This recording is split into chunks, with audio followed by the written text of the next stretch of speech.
What's up, everybody? Welcome back to the Formula America podcast.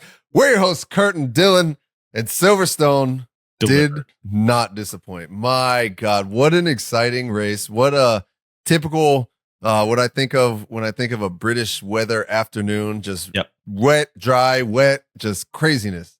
Yeah, what a race, man. It was cinematic. Someone posted that, and I was like, that's the best word for that. That was cinematic. That was ridiculous. It was so wild, and I loved it because you had straight out the get-go, formation lap, you had people making strategy calls that were going to basically seal their fate for the rest of the race. Could have went either way, though, honestly. But man, everybody was talking about, like, if you watch the pre-race show, they're coming over the radio right before the formation lap, and they're like, oh, we expect the track to dry up in like 10 laps, and then we'll be dry for the rest of the time. Like 3 minutes goes by. There might be some rain at like lap 12 to 13, light rain expected. Okay, now it's light rain followed by heavy rain followed by, you know what? We don't even know anymore. We'll see what happens when we get there, I guess. Like, I imagine the strategists just throw their notebooks in the air. Like, I don't know what to do. And they talked about that with Max. Like a buddy was texting me. So Max went with that low downforce rear wing for quali gamble, right? And I'm a fan of a good gamble, and it paid off for quali. And you and I were texting before, and I was like, he's going to be really hard to pass down straightaways. That car is too slippery right now. They're going to have to get him in the turns. I think this is going to be a good fight. And then it started raining, and it was like, oh shit. Uh-oh. That's not good. That's really not good, actually. He's like, okay, well, it's going to dry up, right? He'll be fine, right? Like, no. I think you and the entire Red Bull staff had the same feeling. Like, oh, crap. Well, apparently Max did afterwards. I watched one of his post-race interviews, and he said that, when they did right before quali, when they decided to go with that setup, there was like maybe a 15% chance of rain. He said they go through quali. He's on pole. They're all ecstatic, and he's watching the forecast before he goes to sleep. And he's like, that doesn't look good. And then he woke up and it was worse. Then he got to the race and it got even worse. He was just like, so they went for a gamble. It did not pay off. Max still managed to secure 5th place, just being Max Verstappen. But yeah, I don't think anyone expected the rain like it was. No, definitely not. But on the Red Bull side, a gamble like that, you're either gonna sink or swim. You're gonna be hero or zero. And if it would have stayed dry, and that car and that low downforce would have been the difference between him being P1 or where he finished. Yeah, I think that they would have been looked at as the smartest team on the grid. Yep, just didn't go their way. And unfortunately, Max could not make up the difference alone. No, and he talked about that. And what do you expect? You saw how slippery that car was. Like, good grief. It was one of those where he had to drive the car even more over the limit than he normally does, because he normally gets every little bit out of that car, but he was even having to go even farther beyond his normal, I feel. Yeah. And it bit him, unfortunately. I was thinking about that with, one of the mini safety cars, where I was like, you think he just takes a breath of relief when he sees safety car pop up on his steering wheel? He's like, oh, thank God. Dude, I wish I had an actual count. How many times did the yellow flag, did the virtual safety car, like there was so many race interruptions and it was like, I remember I was like, this is the 3rd yellow flag. You're on lap 5, I think. Yeah. And it got all of the rookies but one. We've been talking about the rookies being chaotic, and they have not done it yet until this race. Got it. This race, man. And I feel bad for Isaac. I was looking at the onboard when he hit Kimi. There was no warning. He couldn't see a thing. It was like all of a sudden Kimi was right there. Like that. I don't really blame him at all on that. Like I don't blame most of the rookies on this one. I mean, good grief. Yeah, that was, and even, we got to see even Max had a little incident. So, if it was getting somebody like Max, then what do you expect for the rookies? Yeah. Let's talk about the elephant in the room. Oh, the elephant in the room. What is this? Piastri. Well, actually, Lance did good this weekend until his commentary at the end. And you're like, I know. Bro, take it easy. I thought you did pretty well, Lance. Why did you say such harsh things? For those of y'all that did not watch afterwards, Lance said, and I quote, "This car is the biggest piece of shit that I have ever driven in my life." You're like, bro. I feel like everybody back at the factory is like, yeah, we did it. And then Lance says that and like, what the hell? Yeah, good PR there for your team back in the factory, dude. Like, they got double points, 7th and 9th. Like, pretty decent result. I mean, come on. It's way better than Leclerc's car. Leclerc would probably prefer that Aston right now. Leclerc, I think I texted you. I feel like Leclerc spent more time in the grass than he did on the actual track. Every time they showed him, he was going off, I feel like. Every single radio message was just bleeped out. It was just one long bleep. Charles Leclerc, and I didn't even say that he hit his rock bottom before, so I don't know how this happened. That was the absolute worst race that I'm sure Charles Leclerc has had in a long time. His therapist went out and bought a brand new G-Wagon. I'll go ahead and put a contract down on this one. Got some more money rolling in, baby. Oscar Piastri. All right, Oscar Piastri. Let's do it. You give your opinion first, because I'm probably going to disagree with it. But okay, so I have slightly softened my opinion. And for full disclosure and context, I haven't gone back and rewatched the onboards or anything like that. But a Max Verstappen comment kind of made me soften my opinion slightly.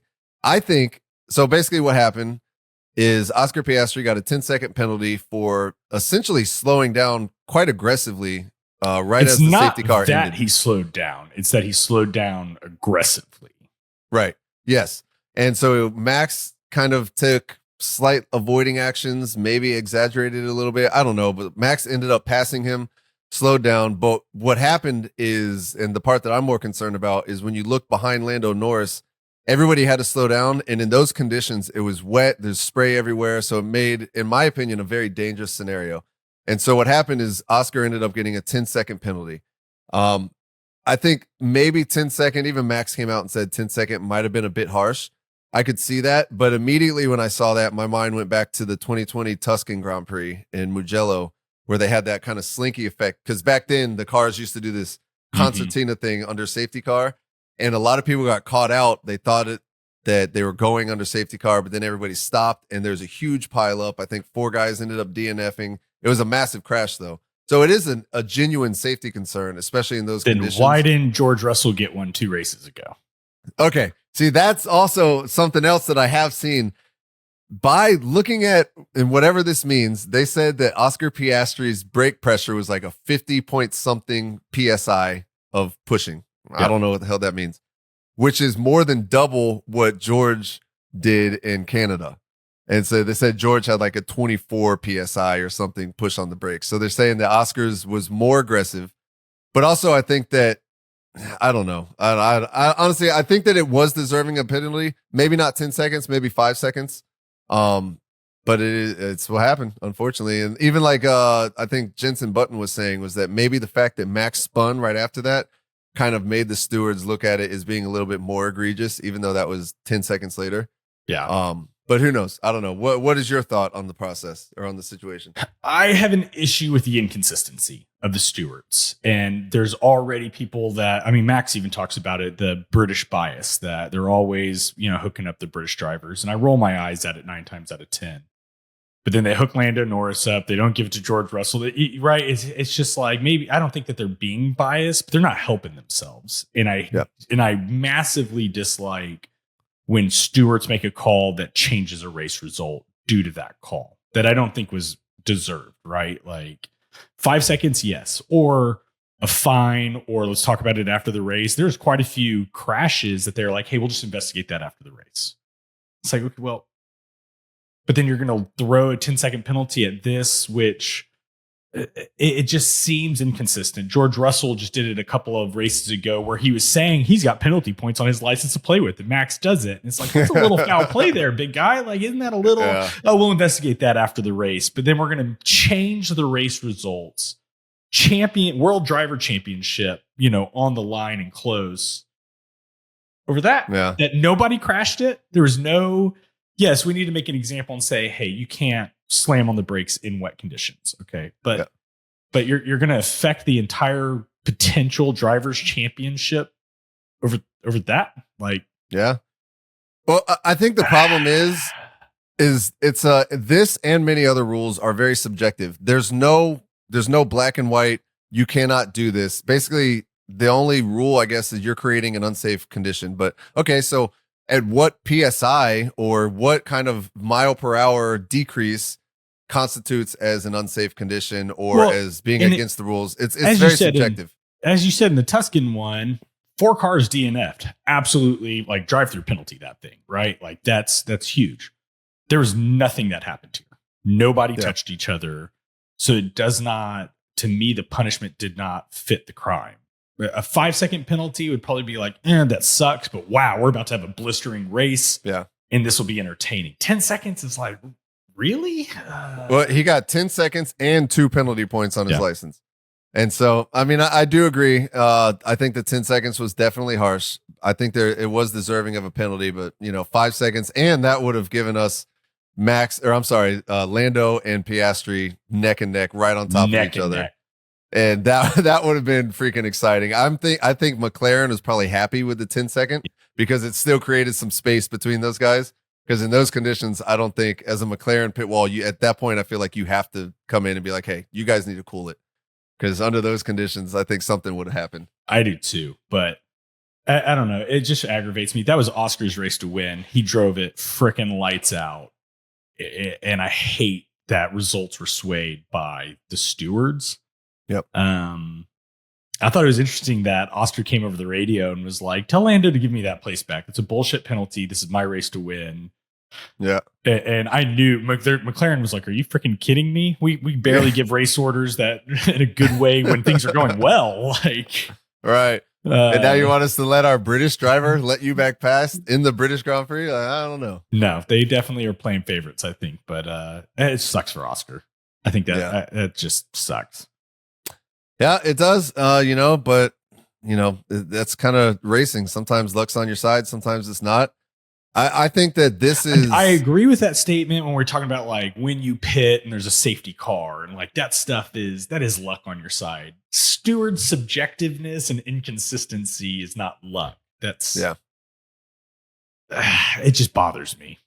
Yeah, I could definitely see that, and I do think that it definitely did change the outcome of the race. And Lando, when it was drying, he was starting to pick up the pace on Oscar, but I guess we'll never know. What might have happened. Yeah. Doesn't really matter. I've got my Lando Norris hat right back here. I'm happy with the results. So, but man, yeah, that was a big one. Let's talk about the other elephant in the room, which is Nico Hulkenberg. There was not a single person that wasn't rooting for him to be on that podium. Oh, and I thought, I texted you, I was like, I'm so conflicted right now. I want to see Lewis continue his podium chances, but this is Nico Hulkenberg's first podium. Yeah. I want to see him on the podium. And so in my mind, I'm like, Oscar's got to take a dive. No, Lando should take a dive. But man, I am so happy that we got to see a Nico Hulkenberg podium. And I know that Valtteri Bottas is like, oh shit, man. That could have been me. Yeah, that was, and what a drive from P19 to P3. Yeah. In a Sauber. In a tractor. This is the car that was clearly the slowest car last year. The beginning of this season, they didn't start well. That team, where they went from last year with all of their issues, all of their pit stop issues, their performance issues, everything to where they are now, it's an incredible transformation. We were making jokes about, Hulkenberg's got to be pissed he left Haas. And now it's like, maybe not.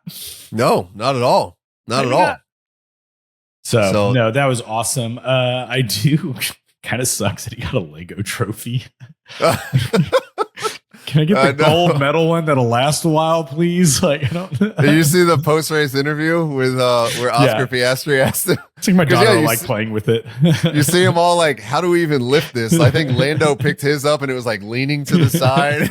It's like, shit. The one trophy I get and it's plastic. Yeah, literally. It's Lego.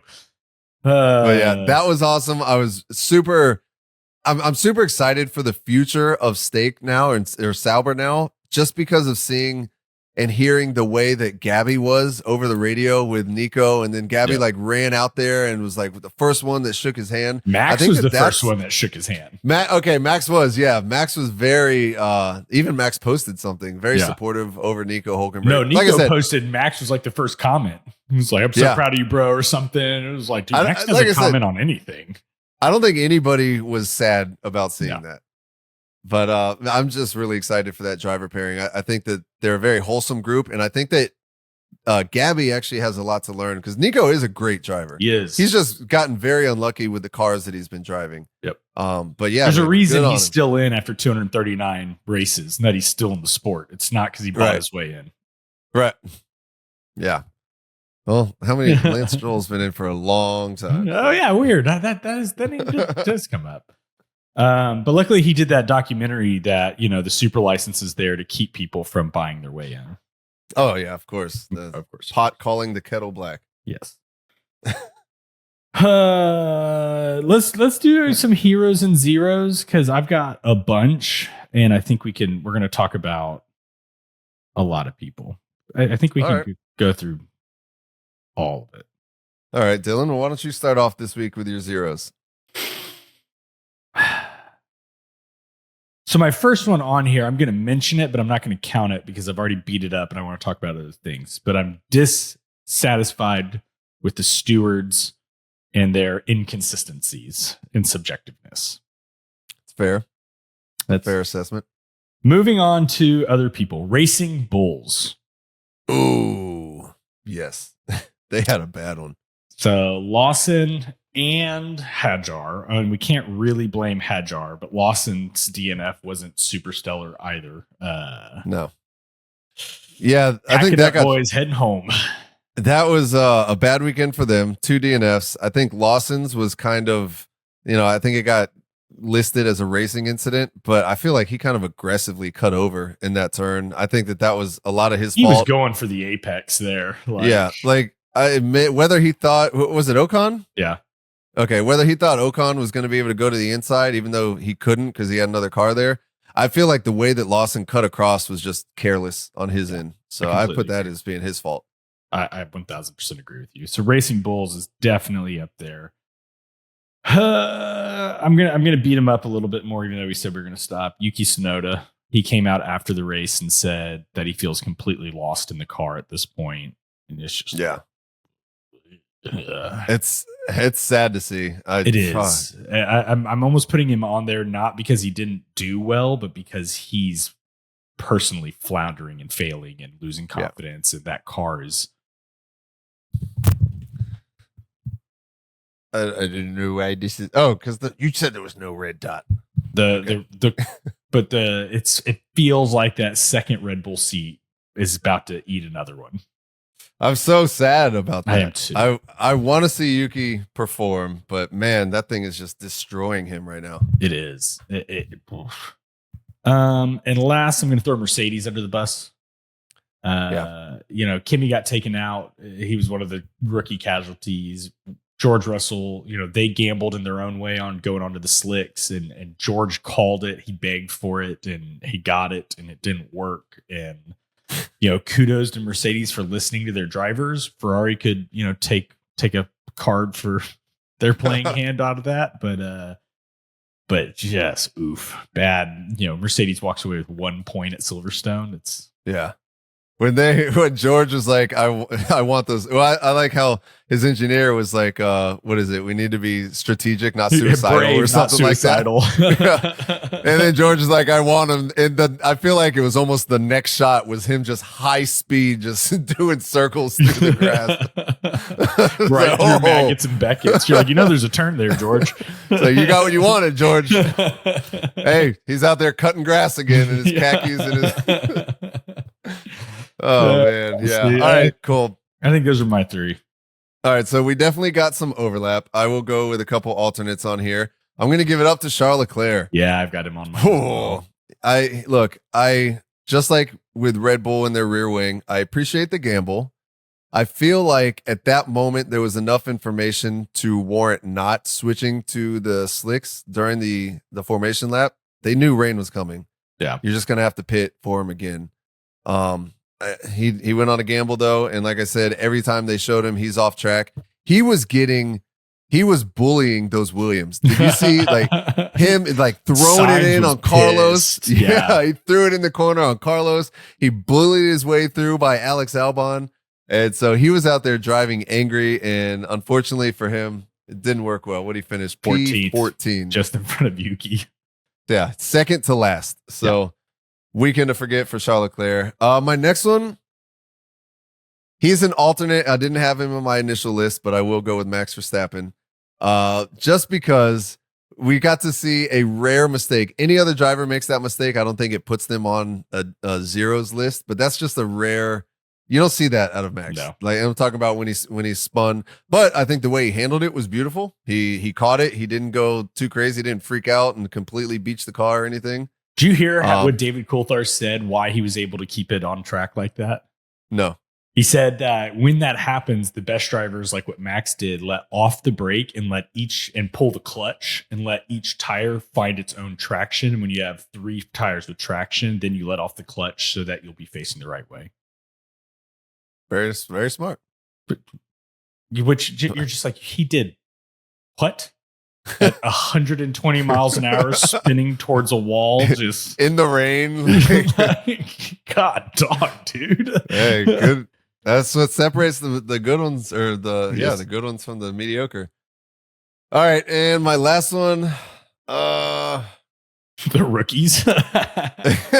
You know what? Yeah, collectively as a whole, I think the rookies they all learned a lesson.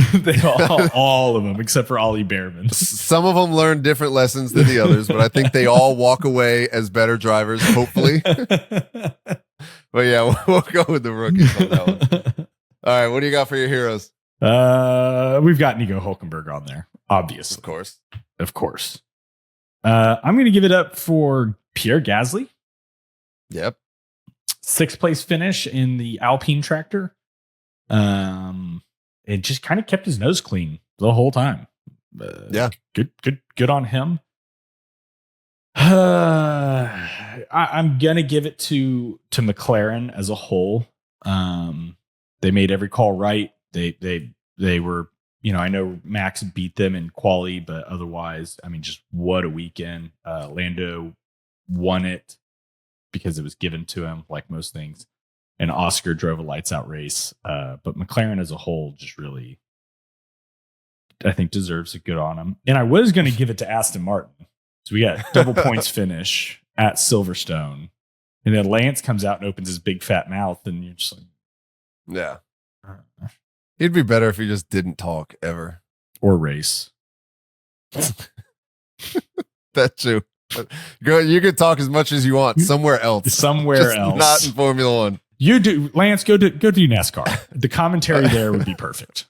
I feel like Lance is the kind of guy that you would see at like your local county dirt track doing demolition derby or something like that, destroying the competition. Yes. Just absolute, the Max Verstappen of demolition derby.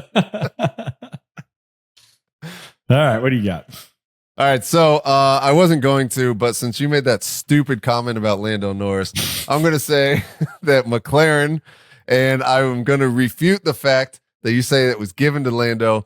Lando made the most out of this situation. He did not make very many mistakes. He made very few mistakes in a race where people around him were making mistakes. Max made mistakes. Oscar Piastri put himself in that Max position. Max made mistake. He made mistake. He did.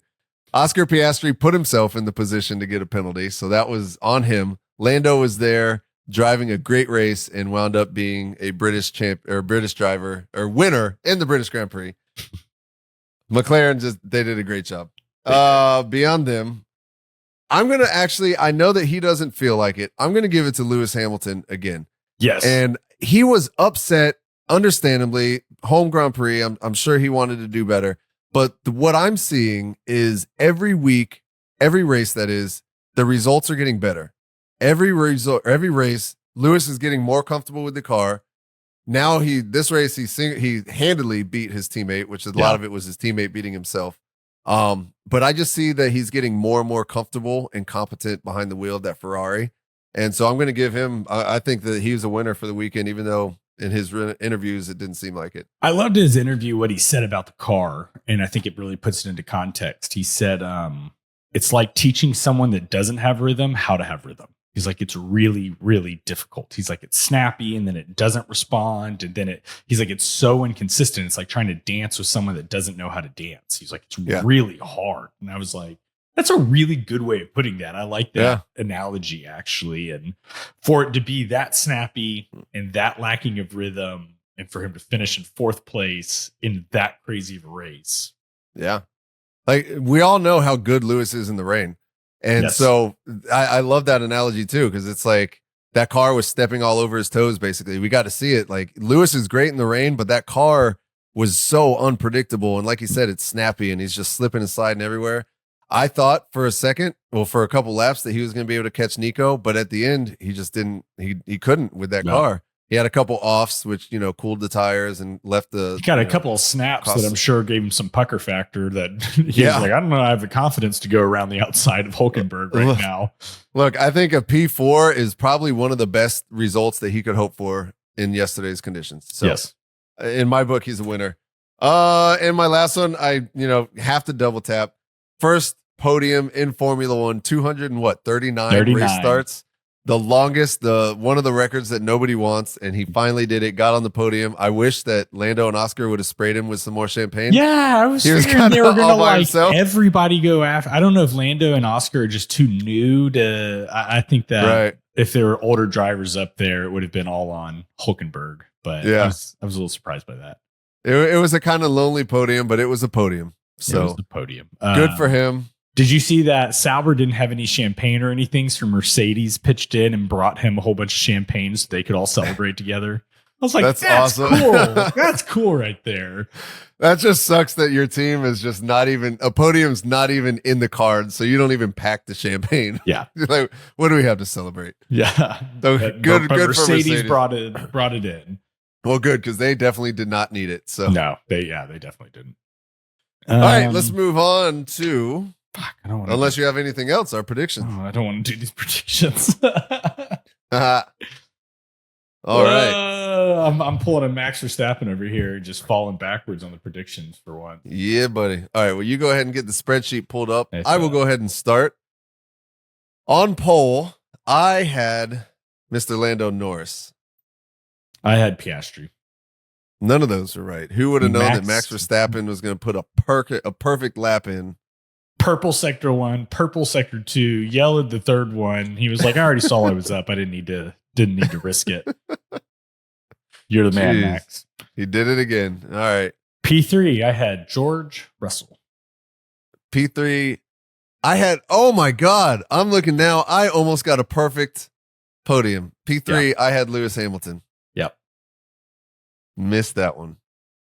Although I will gladly substitute Lewis for Hulk on that one. Yeah, I will too. P2, I had Maxi Boy. P2, I had Oscar Piastri. No comment. P1, I had Oscar Piastri, where he should have finished. P1, I have Lando Norris, who did not make any dumb mistakes and finished where he should have finished. Wild card, I had Yuki Tsunoda, top 8. Golly, Yuki Tsunoda actually finished dead last. Yeah, of the only cars that finished, so Yeah, dead last of all the runners. So that was wrong. Mine, which I'm really proud of, was Brits up. I had every British driver that finished the race beating their teammate, and I got that. You did, and you deserved that, because that was a hell of a wild card that I didn't think there was a snowball chance in hell of you getting. I was concerned about the Haas boys, but so once I 4 points. Yep, you were with those Haas's 15-9. Oh, I'm good. This is gonna be my year.